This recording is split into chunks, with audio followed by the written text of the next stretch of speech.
Hello, everyone. Welcome to my show, Career Up Startup Podcast, a podcast to celebrate Asian entrepreneurs and bring interesting people that I meet in my life to the limelight. My guest for today's episode is on a mission to build the future of work.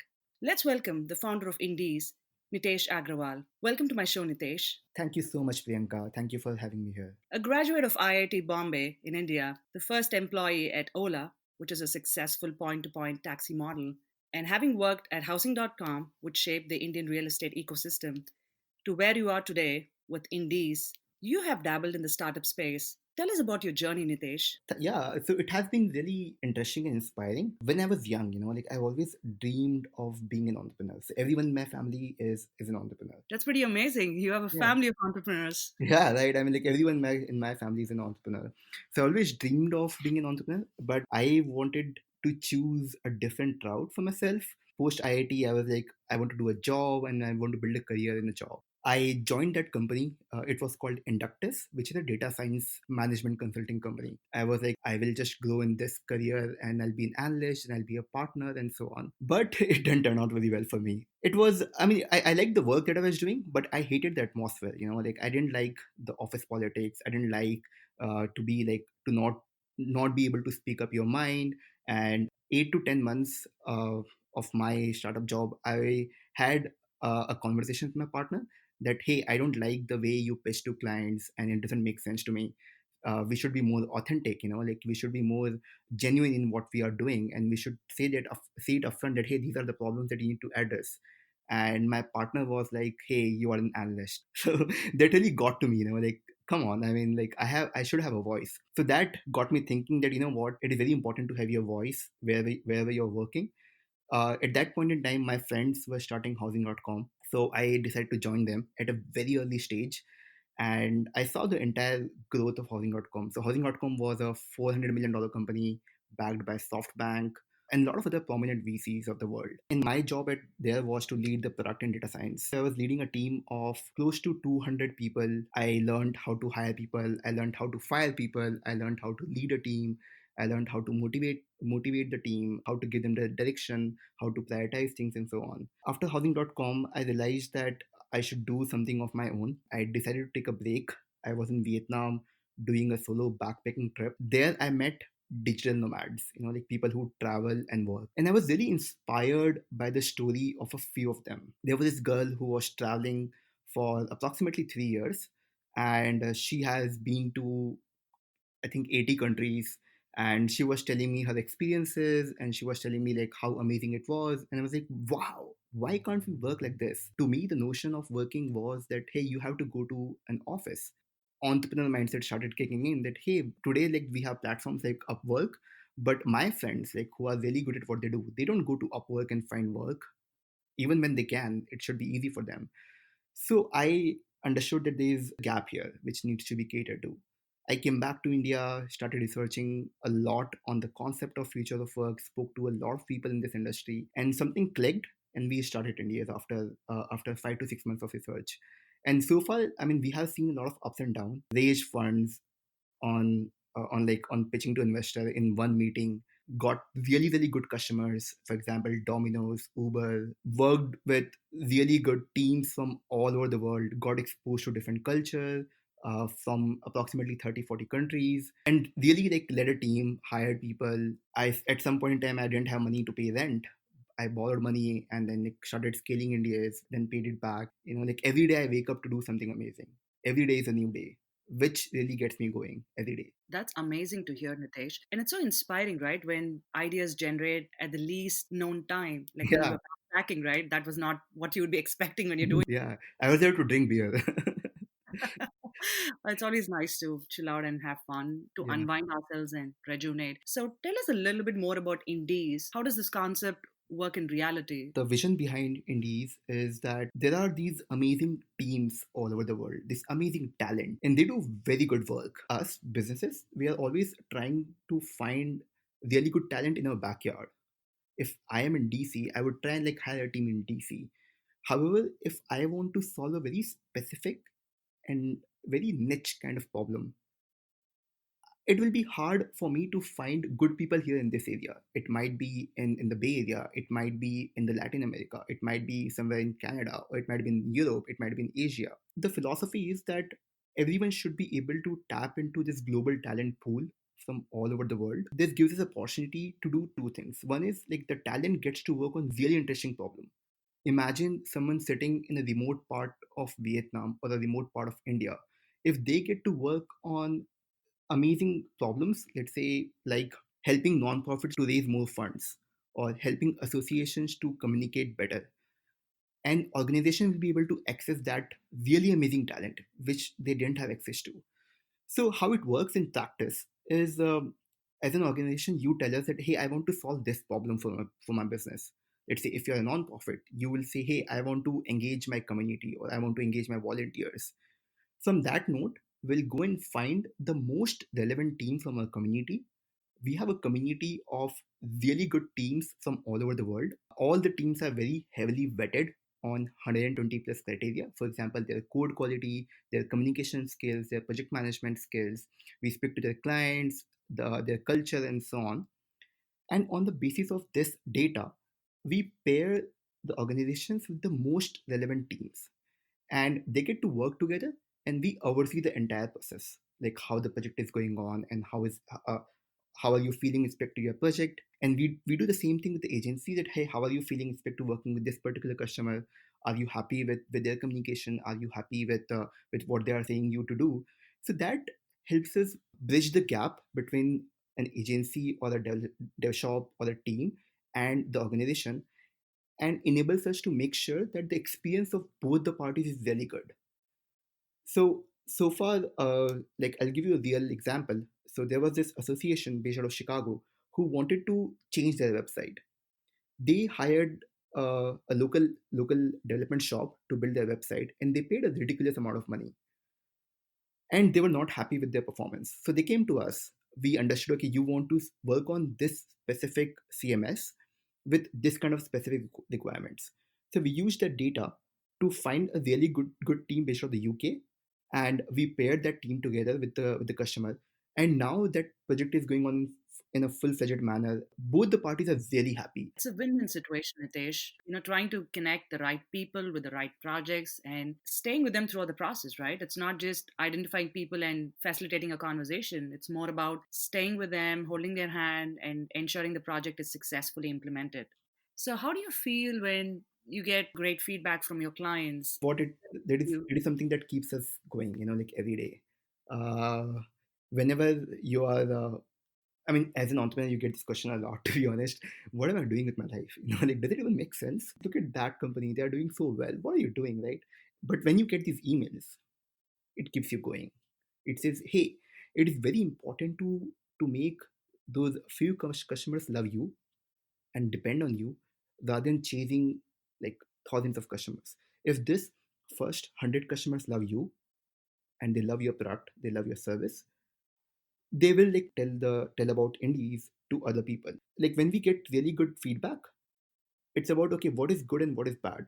They find this good, so really using that good part and communicating it upfront in our communications. For example, if I am sending out an email, we'll say that 9 out of 10 customers say that Indies is a very personalized experience, which is not true with any other online platform. So that helps us understand a how do we communicate, and that keeps us going every day. Personalization is definitely the key because expectations have been very high when we use products in our everyday life, right? So, startups like you, people expect more and more out of it to ensure they get what they need at the end of the day. And I'm so glad you're working towards bridging that gap, Nitesh. You worked with a lot of startups, Yeah. be it in India and over here in the US. Right now, you're based out of Washington, D.C. What kind of responses do you get when you reach out to a venture capitalist asking them to pay attention to your idea and work with you? How do those conversations go? Yeah, it's very interesting. So, few things that I learned is at a very early stage, West Coast based funds, they do they don't like to invest in on the East Coast based funds.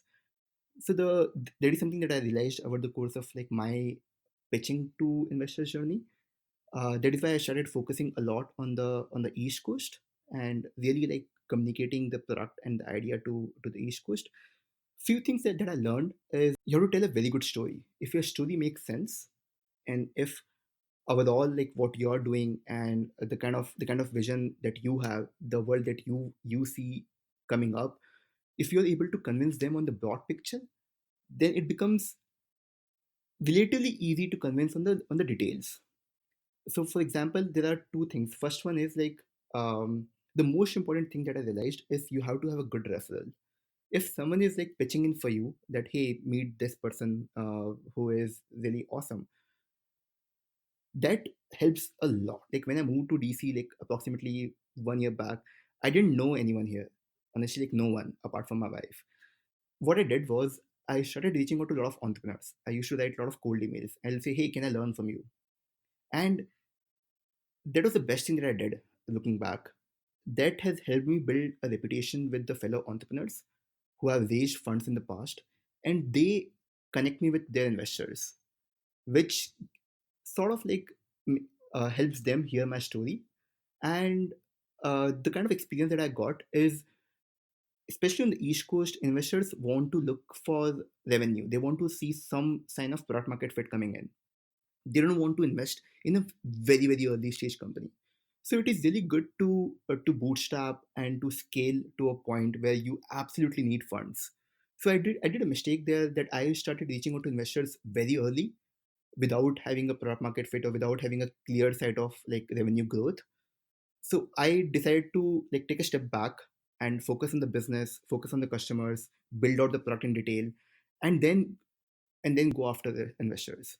And that has that is proving out to be really helpful for me, because now I'm able to like talk better about the customer. I am able to talk about the problem that we are solving. I'm able to say that, hey, these are the things that we'll need for to build a better future for the company. Trying to really understand your product and whom you're catering to, and then look at your perspective about here are the problems, and here's where the funding would exactly help in building a very strong and a strategic market fit. I think that logical thinking is a great piece of advice to fellow startup entrepreneurs. You know better than them how to run your own company, and you need to have that attitude that, hey, I know what I'm doing. Right? Of course you can give me feedback, then it should be on me to implement that feedback. But I mean, you should not have that attitude that they will come and help you build your own company. You can always take the help when it comes to hiring, when it comes to like building a long term strategy, when it comes to like acquiring new customers. Only you know your product, Yeah, right? Much better than everybody else. And once you're able to pitch the right story and the customers that this product is going to really help, I think it really makes sense for entrepreneurs or other investors out there to come and rally for you. How do you feel, the whole experience? Is this something that you would do all over again? I'm really grateful for the experience that I have. Like I feel amazing for the things that I have been able to accomplish so far. I would say acquiring new skills very early on would have been really helpful. So I started like taking up marketing and sales very very later into my startup journey. I like to build things rather than selling. That is something that I would change, but apart from that, it has been amazing. And this is a challenge that I see with a lot of entrepreneurs, Nitesh, because when you're focused on a technology based product, right, you're looking at making sure the product is built in the right way, but then pitching the idea to the right kind of people, be it, your marketing aspects, your branding aspects. Those are some challenges where an entrepreneur needs a lot of support. Yeah, yeah, that is what I learned myself as well. Yeah, and I'm so glad you've taken it in your stride because it's a learning Yeah, experience, right? At yeah. the end of the day, that's the fun of being an entrepreneur. And what advice would you have for entrepreneurs out there who are looking at dabbling into the startup space, but you still feel like a traditional job is a stable job? If you want to be an entrepreneur, you should be an entrepreneur. If you want to do a job and like have a peaceful life where you have time for your family, for your kids, it's your thing. Like I mean, it is only you who can make the decision. So it is important to be open to change and learn new things. Another thing is like learn a lot. Essentially, like read books, listen to podcasts, speak to people, speak to fellow entrepreneurs, and just like understand from their journey. Is it something that you want to do or no? Because it is stressful. Like it will give you stress. You'll get a lot of rejections. You'll get a lot of no's, and if it gets to you, and if you let it get to you, then you'll have a hard time. That's a great productivity tip, Nitesh, I would say, because a lot of us want to do something on the side. but you're not really sure if the side project is something that they should do it right away or wait a couple of years down the lane. As you were talking about work life integration, I know as an entrepreneur, you said there's literally no end, right? You're always thinking about the product or maybe even dreaming about the Yeah. product. I've learned that meditation and exercise are something that you really enjoy doing. How does that really affect the productivity and what kind of impact have you seen? If you're having a bad day, you'll not feel fulfilled about your startup. And if that happens over the course of time, it will get to you. I meditate and I run a lot. I do some exercise every day. It helps me get a very fresh start of the day, and also like it helps me keep my stress away from myself. But there are these other things that you need to take care of: yourself first, and then your family, and then your finances. Meditation definitely helps you stay connected because I try to meditate like 10 minutes every day in the morning, and the kind of energy and the refreshment that it gives makes your day feel amazing. Yeah, And I've realized days that I don't meditate, I really feel that something is missing in my life. yeah. Because sometimes I feel you have a lot of wavering thoughts in your mind. Bringing that pleasantness through meditation helps you connect the dots. And then I'm like, hey, how about I do something, that I've been thinking of? And then all of a sudden the spark just lights up, as you mentioned. Awesome. Yeah, exactly. Wow, you bang on there. I have a section in my podcast which is called a rapid fire round. Hey, you as an entrepreneur, right? You're already on your toes. So why don't we just play this fun rapid Yeah, fire? Are you sure. ready for it? So I'll just give you a word and you tell me the first thing that comes to Okay. your mind. Customers, Success. civil engineering. Buildings. And that's your Yeah. background, right? Work life integration. Life. Writing, Power. favorite book. It's kind of hard. I think The Man's Search for Meaning, Viktor Frankl. Oh, wow. That's my Oh favorite book as wow, well. awesome. And I remember actually I gave a speech about it to my friends as well because the book was so Yeah. moving. The trauma and the horror that the characters in the book lived through, and then anything in your life feels so amazing Yeah, after I you mean, read a like, what are book. you You feel like complaining no, about? Like you have food. that was your rapid fire. You Thank aced you. it. Thank you. It's called Tut Dahan. So this is a way in which I like to showcase my friends and Asian entrepreneurs, a way in which you can brag about yourself. So here's your task. In one word, describe yourself in your native language. My native language is Hindi. Khush is happiness. That's awesome. Well, that was Nitesh Agrawal for you guys. Nitesh, thank you so much for talking us through your journey as an entrepreneur in India and then, how you've transitioned to the US and now to the Washington, D.C. community. So, welcome to DC tech community, is what I would say. And we're so impressed with the innovative ideas that you have about the future of work, especially about Indies, which is focused on connecting the right people to the right projects and working with your clients from end to end to help them be successful in the digital world. Nitesh, any parting words to our audiences? Yeah, I mean, just be amazing. Like you have a really good life.